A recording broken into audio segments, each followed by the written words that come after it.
దసరా 'ధూమ్‌ధామ్ దోస్తాను', 'చమ్కీలంగి' 2 పాటలు బ్లాస్ట్ హిట్లు. కానీ నాకు ఈ పాట అంతకంటే గావాలి అనేది ఫస్ట్ టార్గెట్ నాకు పెట్టింది. తర్వాత శ్రీకాంత్ స్టోరీ నేరేట్ జేసినప్పుడు, క్యారెక్టర్ జెప్పినప్పుడు, ఆ క్యారెక్టర్ పడే బాధ, ఆ క్యారెక్టర్ లోపల ఉన్న ఫైర్, వీళ్ళంతా ఒక జాతి గదా! ఈ సవారీ అనే ఒక జాతి.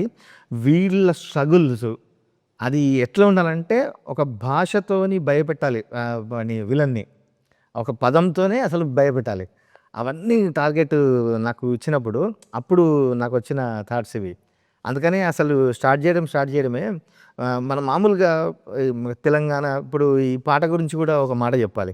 చాలామంది తెలంగాణ పాట గదా! తెలంగాణ యాస గదా! అందరికి అర్థమైతదా? ఇవని జెప్పి క్వెషన్‌లు గూడా యేస్తున్నారు. బట్ యాస తెలంగాణ జరిగే కథ జరిగేదంతా తెలంగాణలో కాబట్టి ఇంత పవర్‌ఫుల్‌గా రాసాము. But emotion అందరిదిగా.